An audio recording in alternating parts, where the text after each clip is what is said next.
34 metastasis from malignant melanoma.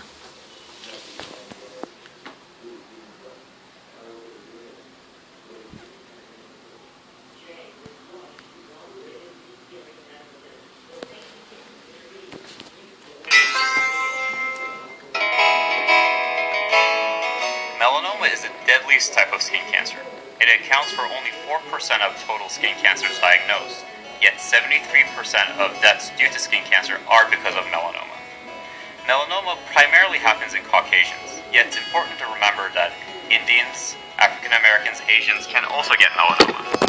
Melanoma can happen on sun-exposed areas, but it can also happen on the rest of the body. Melanoma can happen in your nails, melanoma can happen on your palms and soles, and in fact, melanoma can even happen in your retina inside your eye. If you have a history of melanoma, or if you have a family history of melanoma, it is very important to see a dermatologist regularly for a full body check. Not only sun-exposed areas and existing moles, but normal-looking skin should also be examined for early signs of melanoma.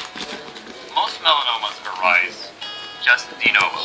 This means it's not because of a changing mold, but it's because of a newly appearing mold. So if you have a new appearing mole that does not look like the rest of the moles you have, it is very important to see a dermatologist for a skin biopsy.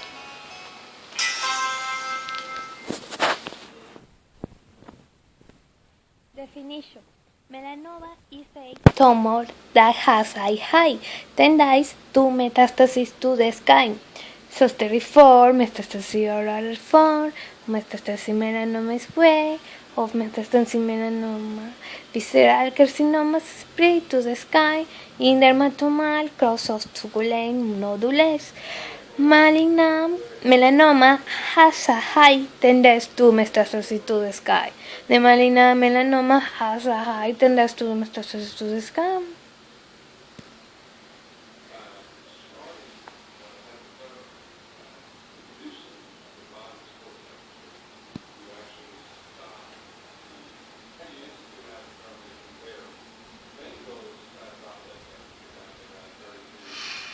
From melanocyte to melanoma.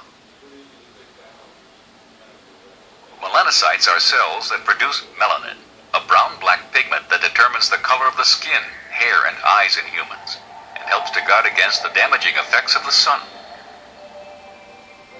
In the skin, melanocytes are positioned at the epidermal-dermal junction, appearing as round cell bodies with long irregular extensions called dendrites. The formation of melanin occurs in the cell body, in an intracytoplasmic membrane-bound organelle called the melanosome.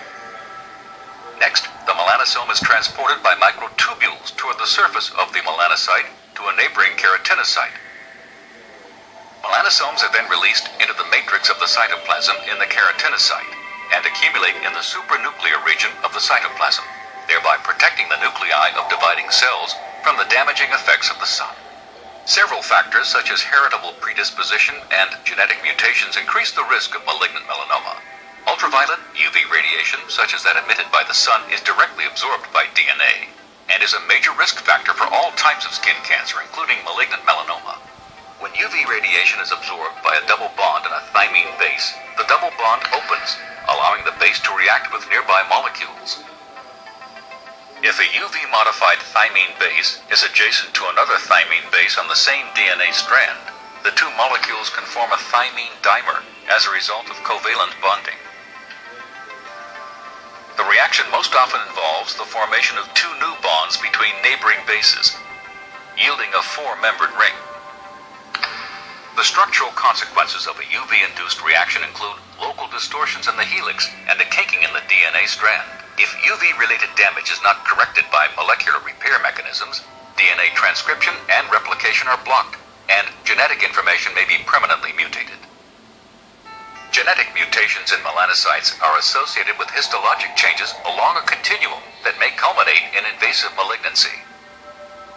The transition from a normal melanocyte to metastatic melanoma may involve several histologic intermediates, including atypical dysplastic nevus of varying stages of severity, or melanoma in situ, and invasive melanoma.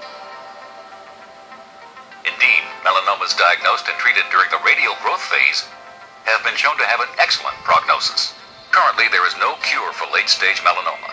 As a result, early detection plays a critical role in reducing melanoma morbidity and mortality. New diagnostic tools to complement the visual examination of lesions, especially early-stage melanoma and borderline lesions, and those that lack the classic appearance of melanoma, could significantly enhance the detection process.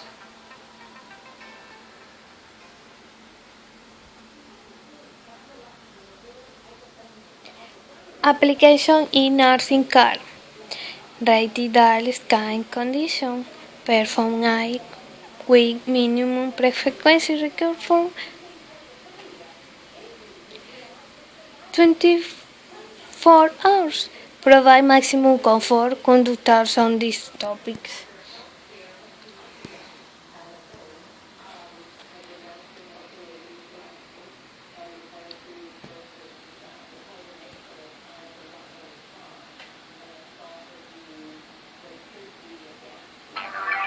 The skin is the largest organ of the body.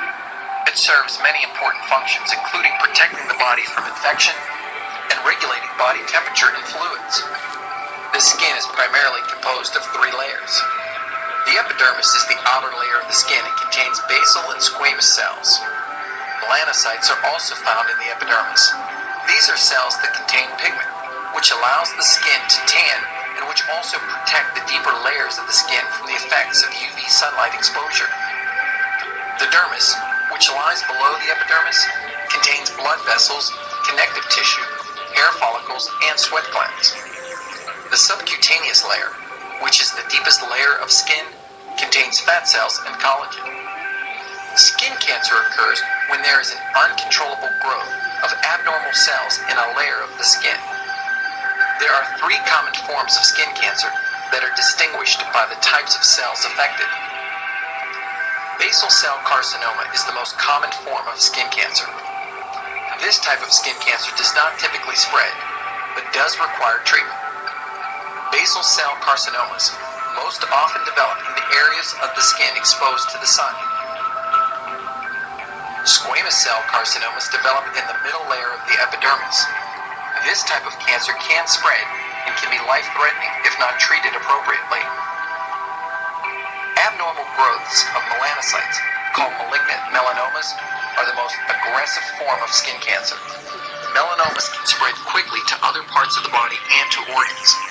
This type of skin cancer can be fatal if not detected and treated early. People with fair skin are at increased risk for developing this form of cancer. Increased sun exposure and a history of sunburns increase the risk for developing skin cancer.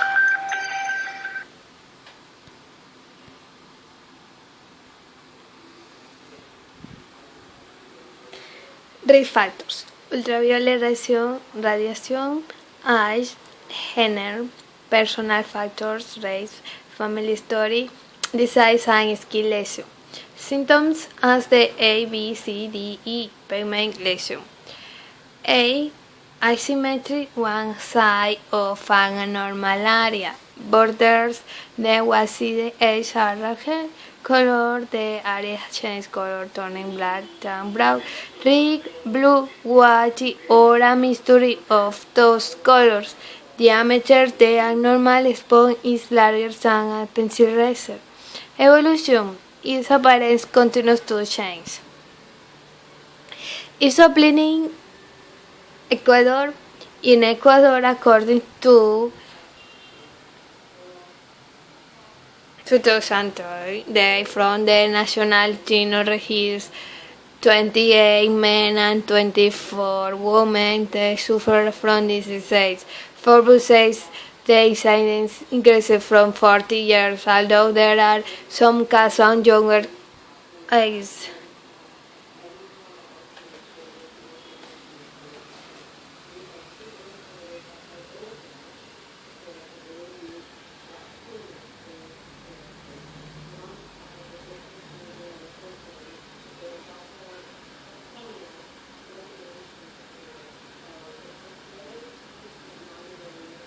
I'm Tim Shirey, and when I was 47 years old, I was diagnosed with stage 4 metastatic melanoma. My symptoms were black purple, ugly nodule growing on the back of my neck. And I was aware it was there, but I covered it up with a Band-Aid and tried to put some stuff on it, and actually just didn't want to accept what it. I didn't know what it was, but I knew it wasn't normal. I went to my family doctor, and he took one look at it, and he said some words, and I knew it wasn't good.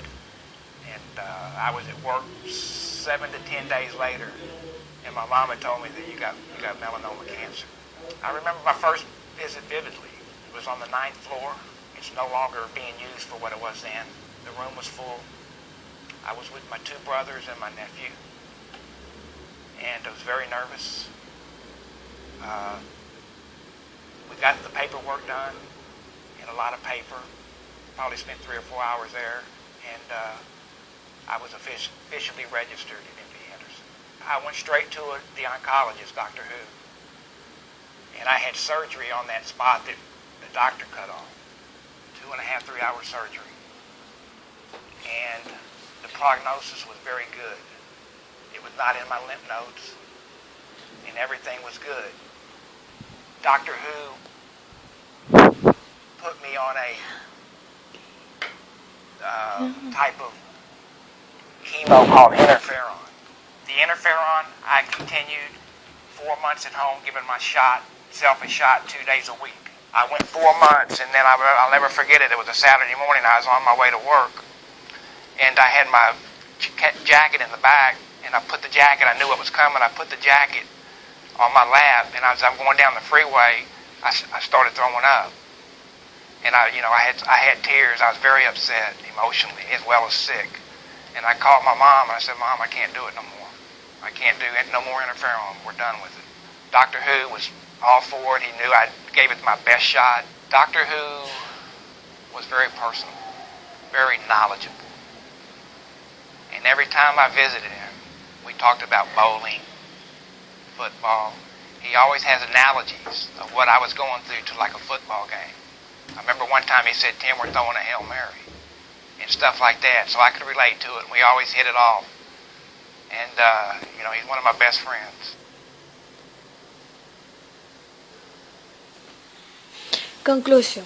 The cutaneous metastases are created by derivation of tumor cells to CICO. Neoplasms from other organs, so they are a manifestation of international malignancy. Patients under 50 years, the most frequent malignant metastases in the pediatric age are relapsing melanoma, although race is because neuroblastoma in them. It is to make the diagnosis of metastases such as the skin is more apparent and easier access to the organ, allowing for more timely diagnosis that might detect the origin.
Yeah, it's gone. It's off. Yep, it came out.